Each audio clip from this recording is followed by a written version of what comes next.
Can I throw this one at you? Was the one I came up with based off things I've seen. Hot or not, John Collins is now a salary dump. And the inspiration for this is not my actual take. This is just, I've seen the structure basically of deals that send him to Utah are Jordan Clarkson and Kelly Olynyk in a second round pick. I was listening to Dunked On was talking about, they backed off this. So I want to make that clear. Like they had said, would Duncan Robinson and a first round pick get you John Collins? And so John Collins is 3 years after this one and about $78 million left on his deal. Injured right now. Usage has fallen off a cliff. Touches have fallen off a cliff. Is he more? Is John like is dumping like is trading John Collins a salary dump move? Like, what can you expect realistically to get for John Collins? It's hard because I'm almost certain that he will be more valuable to whatever team acquires him than he is to the Hawks, just because of all the positional overlap you talked about.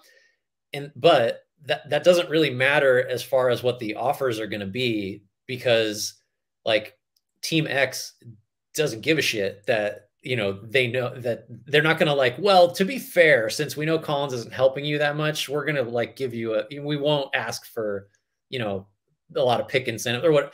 I just don't view Collins as a negative contract. I think he's a tough fit on the Hawks. So it's a little too hot. Like I can't call him a salary dump, but the fact that they haven't moved him suggests that like the offers are not good and are requiring a lot of value around the draft. Yeah. When he was readily available and they still didn't move him. I don't know. It's a little too hot, but like the longer this goes on, it may just be a fact that there are no, net neutral exchanges possible, or even because like you think of what he's been when he's been good. Like we're not, again, you don't want to weight anything from that Eastern Conference Finals run too heavily, but he was a good defensive player and scored efficiently and played really hard. Like he's been fine defensively this year too. Yeah. So the narrative that he's just like a 4 that can't guard anything is that's done a little bit. I think that was fair early in his career, but I can't get there yet. But the market's going to say what it says, and it may be talking a little bit right now. I think it's mega too hot because I actually think because John Collins' skill set is so, and I get made fun of for saying this all the time, it's so scalable.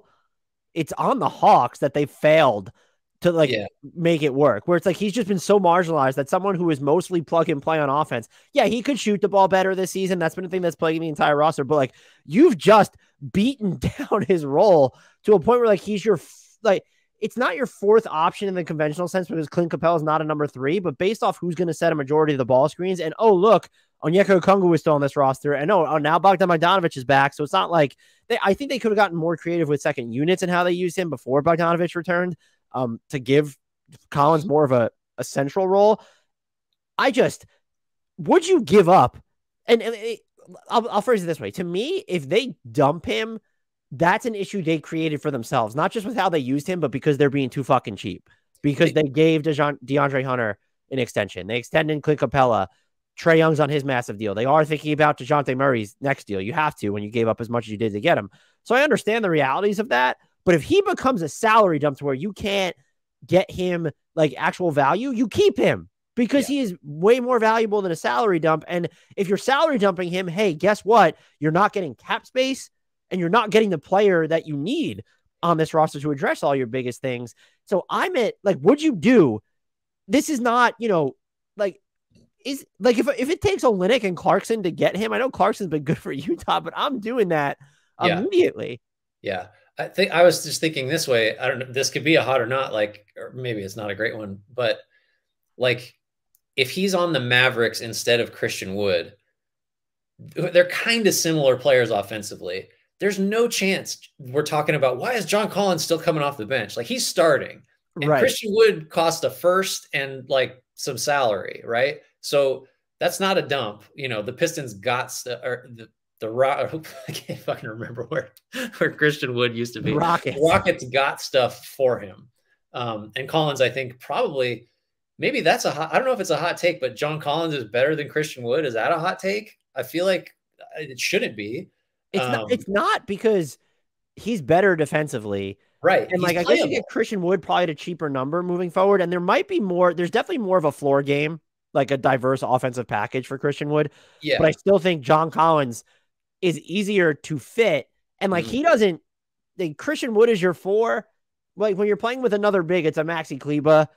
But so it's just like, I would still have John Collins. And just like, is this deal really that prohibitive? It's like 20% of the salary cap moving forward. Is it really that prohibitive?